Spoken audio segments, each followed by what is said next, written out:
OTAs is a really fun time of the year because it's a time for guys like LaJohntay Wester to make a name for themselves, show out for the coaching staff, and show out for the fans as well. And he's been doing that. We're going to break down the 6th-round pick and everything that he's been doing on OTA so far and what to expect in the 2025 season. But before we get into today's content, make sure you guys are subscribed to the channel because we're still doing that race to 35,000 subscribers. Mavericks today, that's the next highest chat sports channel, is up like what? A little bit over 300 subs on us, 314 subs. I need you guys to help me out. Hit that subscribe button. It's just a constant ranking system right here at Chat Sports. And we're trying to get better every single day, trying to climb that ladder. So Ravens fans, it's time to do y'all's part and hit that sub button today. So LaJohntay Wester, through the first week of OTAs, is proving to be an absolute steal. Now, I will admit, okay, at the time of the NFL draft, I didn't love the pick, okay? And I might be wrong. And I'm man enough to admit that. Now, I will tell you why I didn't love it. It's not because of the player that LaJohntay Wester was. It wasn't because of everything he did at Colorado, everything he did at his prior stop before the Buffs. It was because of the size, right? And when you're so similar, 5'10", 163 pounds compared to Zay Flowers, who's 5'9", 174 pounds.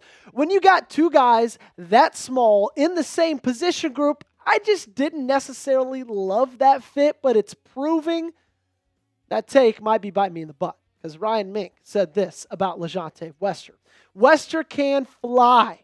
And he showed that hauling in a long touchdown pass. He juggled it at first, but held on for the score. The 6th-round pick also made a tough grab over the middle, despite the pass being tipped by undrafted linebacker Jay Higgins. Now, I think it's important to note that on that long touchdown pass that he hauled in, Lamar Jackson was the quarterback. Now, I'm not going to make anything dramatic, any big statement about the fact that, you know what, he's already getting some reps with QB1 at OTAs. I don't think it's that big of a deal, but I also think it is worth noting that he is getting reps with QB1, with the ones, just in the first couple of days at OTAs. Now, if you look at his relative athletic score at the Combine, it's shockingly not that great, and it's because that height and that weight just dock him so much. But the one green, the biggest thing to take away from that is that 40-yard dash, 4.47. And with Wester, it's all going to come down to the hands. Because in his 5 seasons of college football with Florida Atlantic, and then 1 year with the Colorado Buffs, he had 30 drops.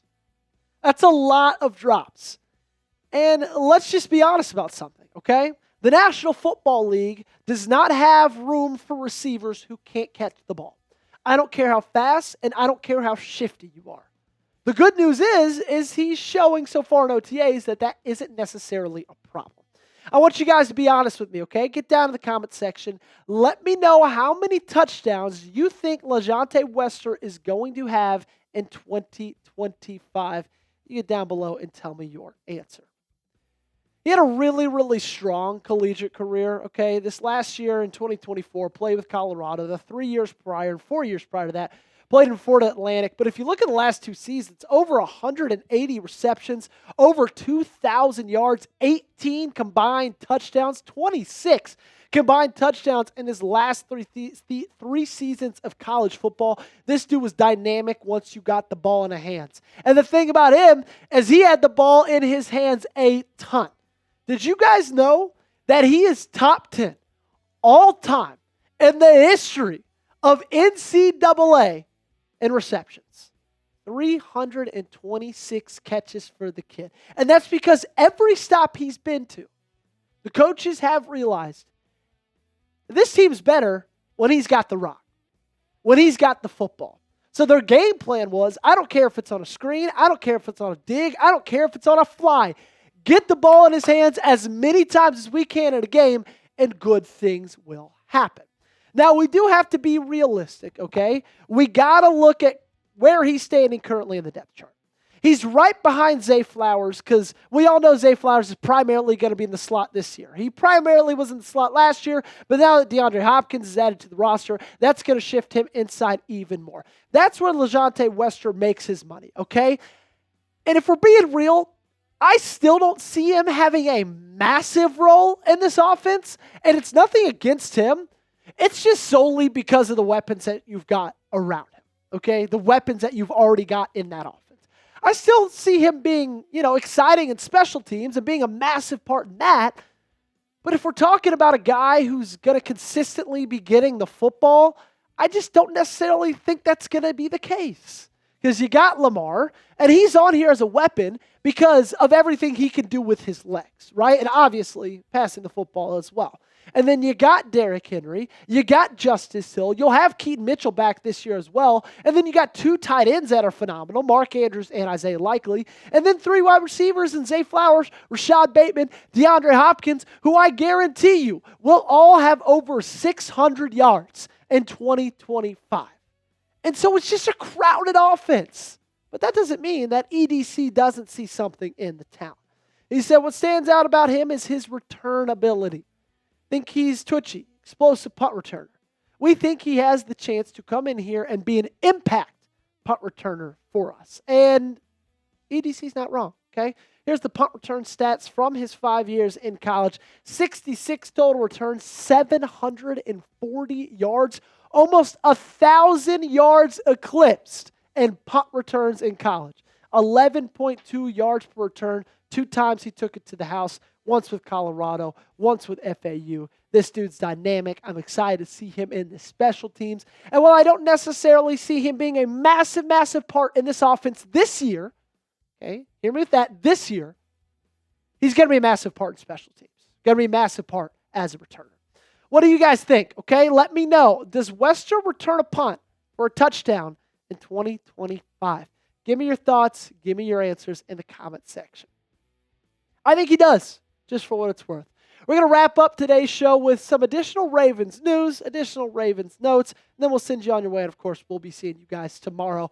Before we do that, though, make sure you guys head on down to the comment section. You'll find this link, chatsports.com/purple t-shirt. That's going to take you to this sweet Ravens t-shirt right there on Fanatics. It was not very hard to find an awesome deal on this site, okay? It was $35. Now it is just $20. Now, the summers might not get as hot up in Baltimore as they do down here in Dallas, Texas, but I still know the weather gets warm. I still know the sun comes out. And if you guys want to get the guns rocking, get the sleeves off a little bit, get yourself a short sleeve t-shirt, perfect for the summer, head over to Fanatics, $15 off, almost 50% off. Chatsports.com/purple t-shirt is where you got to go. Father's Day is coming up. Christmas is 7 months away. You can prepare for it. Chatsports.com/purple t-shirt. That link is in the comments and description of today's video. So we start off with Marlon just being Marlon, trolling on Twitter, what he does best. He's one of the best Twitter follows if you guys have not followed him yet. So they posted this a week ago, or almost a week ago, probably 4 or 5 days ago. Malachi Starks making it official, signing that contract. Marlon Humphrey quotes it saying, contract wasn't signed, but still practicing with the hand clapping emojis. I think we can all just kind of make sense of this, probably making fun of Shamar Stewart, the Bengals first round pick, who doesn't have that contract signed and hasn't been practicing either. Well, Malachi Starks didn't have the contract signed. He was still out there practicing. He's a team guy. He's a Baltimore Raven. Another news and note item. Today, June 2nd, John Jenkins made it official, officially signing on the dotted line. He is a Baltimore Raven. Now, why do you wait so long?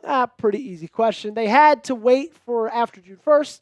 That processed Michael Pierce's retirement, helped a little bit more on the salary cap for the Ravens, and they couldn't add to that roster spot because it wasn't there yet, because Michael Pierce wasn't technically retired or off the team yet. So congratulations to Jenkins for making it official. And last, it is June 2nd, like I just mentioned. That means the money is now being official. Brian McFarland tweeting this out today. June 2nd with Williams and Tucker now removed from the Ravens salary cap, and with the pending processing of Pierce's retirement, which should happen soon, will create a roster spot for John Jenkins.